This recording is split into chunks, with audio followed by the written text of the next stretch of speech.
In 2026, a $20 game made by one guy in France just beat a massive Microsoft Halo remake. One was built for the actual players, the other built for a balance sheet. Here is the proof.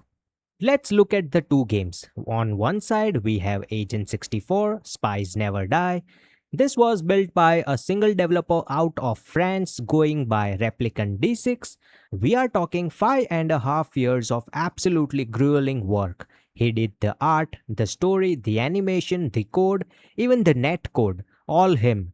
The only thing he outsourced was the music, and he paid a real composer instead of cheaping out with AI.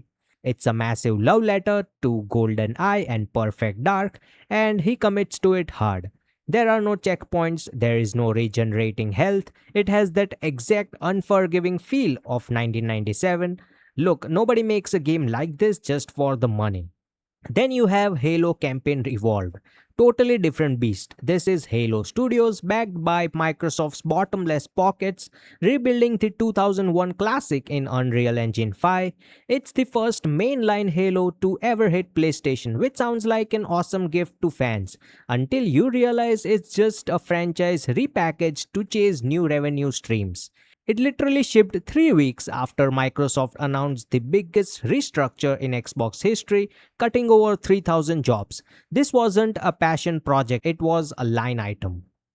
And let's kill one lazy take right now. This is not about greedy pricing. Agent 64 is around 20 bucks. Halo is 50 or 70 for early access.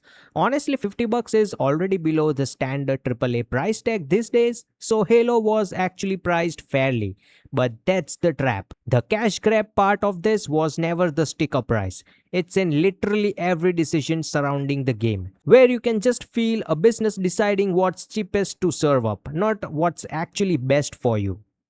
Start right at the front door. Agent 64's solo developer added an offline mode and skipped anti-cheat entirely purely because the players asked for it.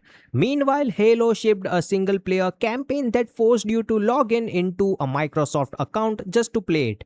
At launch, server queues and failed logins were literally locking people out of a game that has zero online mode. Ask yourself why. That login screen isn't there for you. It's there to guard their ecosystem. One developer went out of his way to remove a barrier for us. The massive company built one just to protect their business. Then there's split screen. Agent 64 has it on PC. Halo, a remake of a game that practically defined couch co-op for a generation, dropped split screen on PC entirely. As one reviewer put it, this is literally where the nostalgia lives. How does a solo developer with zero budget keep a beloved feature? Because he cared. A giant studio cut it because it cost time and didn't fit their strategy. That right there tells you exactly who each game was built for. And then we have launch day. Agent 64 dropped stable. It runs great even on a Steam Deck because it shipped when it was actually ready.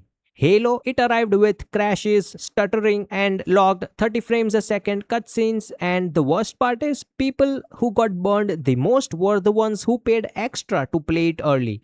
A finished game gets released when it's done. A product gets pushed out because a calendar said it had to be.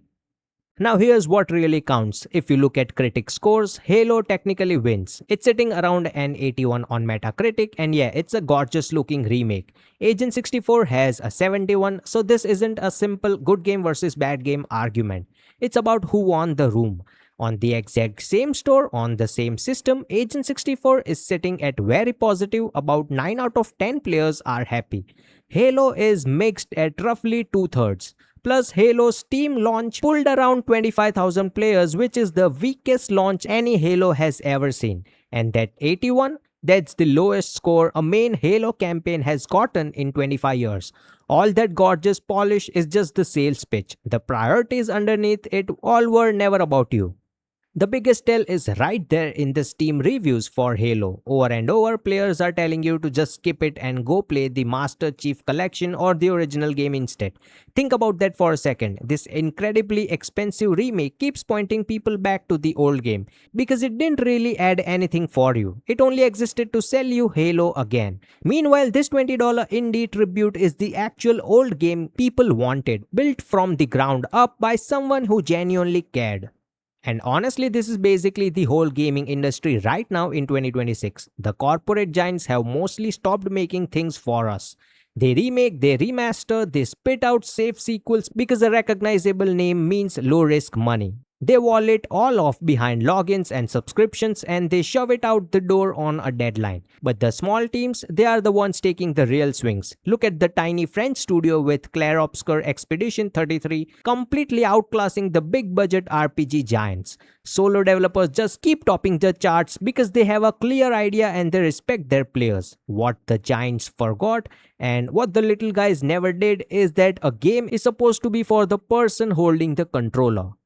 So why did Agent 64 work and a AAA Halo fail? And look, failed doesn't mean it flopped financially. It sold fine. It failed the loyal fans who showed up first. Halo had more money, a higher critic score, and honestly a fair price. But what it didn't have was a reason to exist beyond the business. Agent 64 was made for players by someone who loved these games, and you can feel that in literally every choice. Passion builds for the person playing, a cash grab builds for the quarter. That's the whole thing in one line. Money buys a prettier game, but it doesn't buy trust. So which one did you buy? And are the big studios officially cooked? Tell me in the comments. Until then, see you next time.